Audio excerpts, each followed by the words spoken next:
welcome to my overview of the last 50 years of men's singles tennis. So, tennis, as you know, is an individual sport. There are a few exceptions, like the Davis Cup or even the Olympics, where countries go against each other. ATP is the governing body of men's tennis, WTA is for women's tennis. For this study, I only looked at men's singles tennis. Now, the ATP organizes a bunch of tennis tournaments through the year: the ATP 250s, the ATP 500s, 1000s, and the Grand Slams. That's in order of prestige and tournament size, as well as the points that players get for playing in them, which in turn affects their rankings. One thing to note here is that 1968 was a pivotal year in the world of tennis. The reason being, the Grand Slam tournament started allowing professionals to be allowed for the first time in 1968, and it's almost like BC and AD in history. Most tennis stats are reported post 1968, and it's referred to as the Open Era. So, as a casual tennis fan, used to tend to follow only the four Grand Slam events. I wanted to understand in greater level of detail what tennis looked like beyond the four main Grand Slams, what surfaces they were played on, how much was played, when. I also wanted to look at what the dominant rivalries were, both between countries as well as between individuals. The data I used for this analysis is by Jeff Sackman of the blog TennisAbstract. There were three different types of data sets. There was a data set containing raw results of every match in every tournament played since 1968. There was a data set containing players' biographical information. There was also another file which had the rankings for every player from the 1970s. So, question number one: how much, where, and when? So if you look at how much tennis is played over the years, you'll find that at present you have about 60 to 70 tournaments that are played annually, and this results in about 3,000 odd men's singles matches per year. This trend has been declining over the years. It reached a peak of about 4,000 matches a year in 1980, and currently it stands at about 3,000 matches. My hypothesis behind this is that as tennis has become more physical and more grueling, there's a need to have fewer matches to prevent injury, to ensure players remain healthy, and so on. As you see, tennis is played on three primary surfaces at the moment: hard court, grass court, and clay court. Grass court is the fastest surface, clay court is the slowest, hard court is somewhere in between. What I was surprised to find is the presence of something called carpet tennis. That's the yellow bars over here, which was used till as late as 2009. So didn't know about its existence, looked it up. Turns out carpet here is this kind of surface per Wikipedia's definition. It is textile or polymeric material supplied in rolls or sheets. So fascinating stuff. I always assumed that tennis was played on just three surfaces that we talked about a little bit earlier. The other thing to note is hard court is by far the dominant surface. Most matches and tournaments are played on hard court, followed by clay, followed by grass. The percentage of matches played on clay court has been falling over time. It used to be far more important in the 70s and early 80s. The percentage of grass court tournaments has also been falling over time. And at present, like I said, hard court is the most ubiquitous. The other fun fact is quite a few people are aware that due to COVID, Wimbledon didn't happen in 2020. But if you look at this graph, it seems like no grass court tennis happened in 2020, which I did not know. So where does tennis get played? As you can see, tennis is global. Tournaments happen in every single continent of the world. The most prolific type of court is hard court. Last year, it had 38 tournaments, followed by clay court, which had 21 tournaments, and then grass court, which has the fewest number of tournaments. And there are about 8 of them. So, if you listen to any tennis commentary, they talk a lot about the hard court season, clay court season, and this never really made much sense to me because I used to think, well, the Australian Open happens in January and the US Open happens in late August, September, so where's the season? That's almost the entire year. But then if you start looking at the data, a distinct season actually does emerge. And most interestingly, seasons cluster around the surface type, geography, and time, and which makes sense. So, if you have a tournament happening in, say, Shanghai, and most of the players are in that part of the world, it doesn't make sense to have another tournament the next week in New York and have everybody fly back. It'll just be too problematic from a logistics standpoint and even from performance because of jet lag and so on. So, if you want to see how the tennis season unfolds, the year begins in January. There's a bunch of hardcourt tournaments in the Asia Pacific, culminating in the Australian Open. Then the center of gravity of the tennis world starts to shift towards the West. In Feb, there's even more hardcourt tournaments happening in Europe, some in North America, and you see a few orange dots as well. Remember, we're still in hardcourt season. In March, there's 2 very important tournaments, major tournaments too, in Indian Wells, California, and Miami Open. Together, they're called Sunshine Doubles. April is when the clay court season truly gets underway. And the minute I hit April, you'll see a whole bunch of orange dots in southern Europe primarily.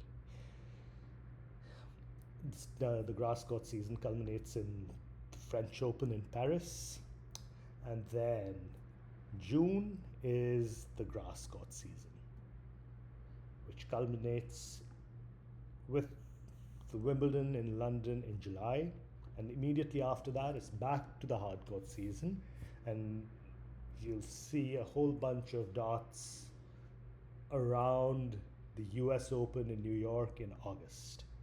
There you go.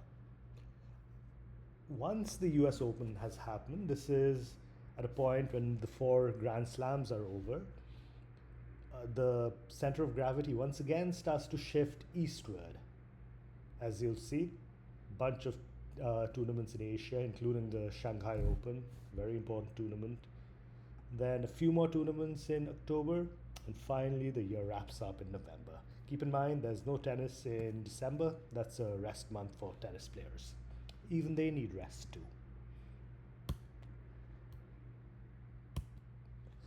So that's how much tennis gets played and where in the world, what times of the year.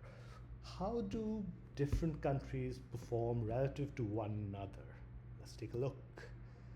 So since 1968, the United States has been by far the dominant country. They won in excess of 1100 ATP titles, followed by Spain, followed by Australia. And these two are distant second and third.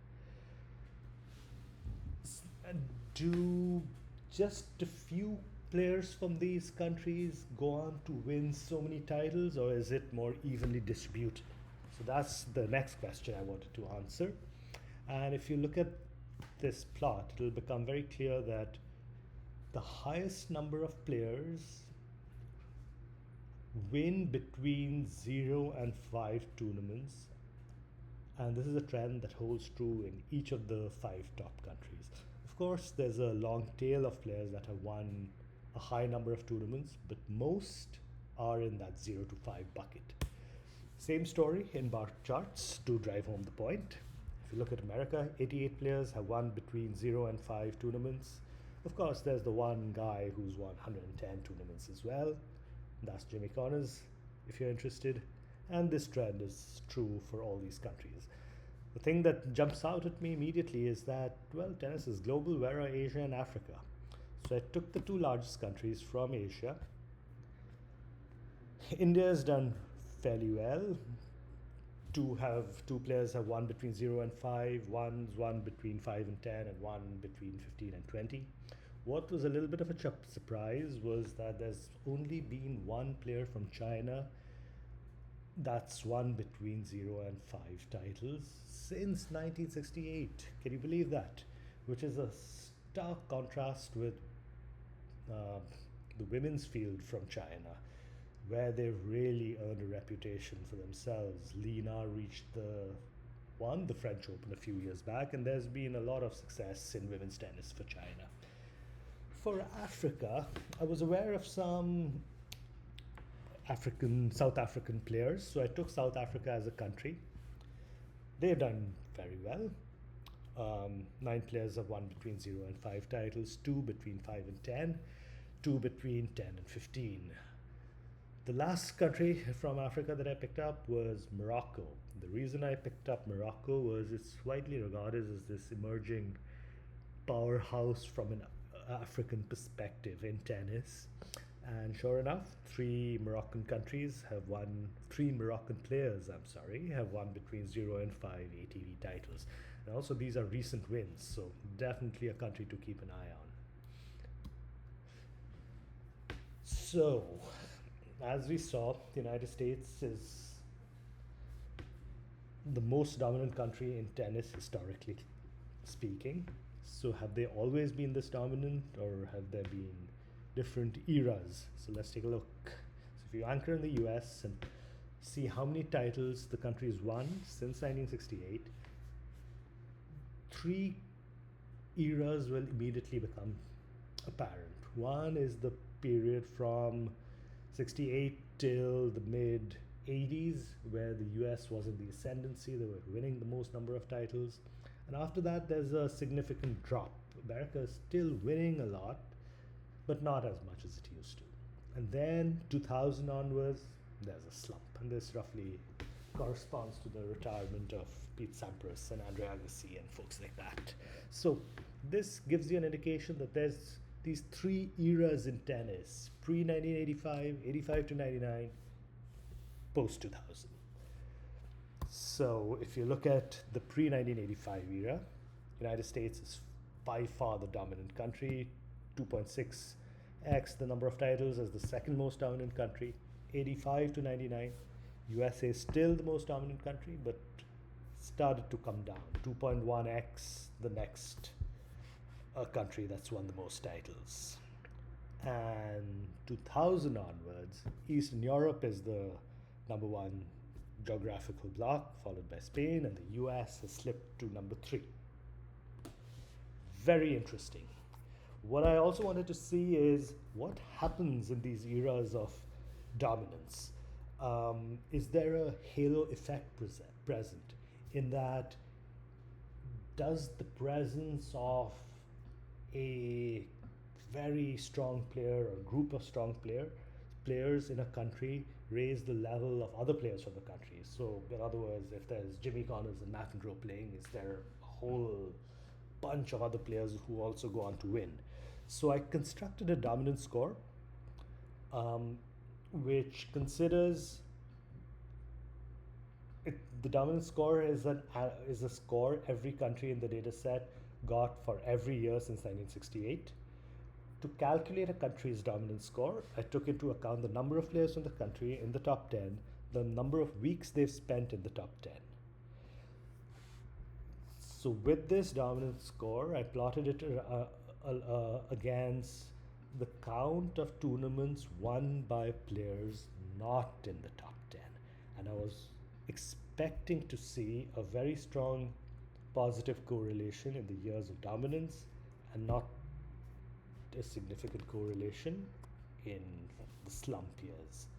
So here's what the data looks like. So in the era of super dominance by the United States, yes, generally going upwards. So I suppose you could say there's positive correlation between dominant score and count of titles by players not in the top 10, but it's not maybe as strong and obvious of a correlation. If you look at the in between years, this is a clear correlation between dominance and count of titles being won by not the dominant players. Very interesting. And as I had anticipated, in the slump years, there's no real correlation. It's just a random scatter plot. So that's what the presence of superstars will do to the level of tennis in your country. But really, tennis is not a team sport or a country level sport, it's an individual sport. So, what do individual rivalries look like, especially across these eras? So, to answer that question, first I had to figure out a way to measure rivalries. So, I created yet another metric called the heat index. The heat index is a score between 0 and 100, and every pair of players in my data set who've ever played against each other get a heat index score. To calculate the heat index, I consider the total number of matches played as well as the win-loss differential. The tighter the win-loss differential, normalized by total matches, higher the score. So if A and B have played 10 matches each, C and D have played 10 matches each, A and B stand at 5-5, C and D stand at 9-1. A and B will get a greater score because they're more evenly matched. Similarly, if A and B have played over 10 years and C and D have played just 2 years, A and B will get a higher score because it's a longer lived rivalry. So I calculated a rivalry and created a heat map out of the top 50 rivalries of all time, and I wanted to look at the top 3 rivalries ever per the heat index, which I just described. Interestingly, the top 3 rivalries align very nicely with the eras that I had mentioned to you earlier. So the number 1 rivalry of all time is from the post-2000 era. Novak Djokovic versus Rafael Nadal got a heat index score of 100. Second hottest rivalry of all time was between 1985 and 1999. Jim Courier versus Michael Chang, again a heat index of 100. And the third hottest rivalry of all time was Ivan Lendl versus Boris Becker, heat index of 99. And this one actually straddles those eras a bit. Lendl was already established when Becker was coming into prominence, so their generations sort of overlap. So that's the reason. So how did these guys fare in a matchup? So rivalry number 1, Novak Djokovic of Serbia versus Rafael Nadal of Spain. First thing to note, there's post-2000s, and neither of these two is American. They faced off each other right from 2006 to 2022. That's a very long-running rivalry. Played a total of 59 matches against one another. Djokovic won 30 times, Nadal won 29 times. 83% of those matches were in semi-finals or finals of various tournaments, so very high stakes encounters. As you'll see from the chart below, Nadal dominates on clay. No surprises there. Nadal is a clay court specialist, king of clay as they call him. And Djokovic, on the other hand, dominates on hard courts, so the numbers literally flip. Rivalry number 2, Jim Courier of the United States versus Michael Chang of the United States. First thing to note, both are American because this rivalry happened in the years of American dominance, at least in the later years of American dominance. They played each other from 1989 to 1999, so long-lived, almost a decade, but not quite as long as Djokovic and Nadal. They played 24 matches against each other. Chang won 12 times, Courier 12 times. What's interesting to note is the two never played against each other on grass court.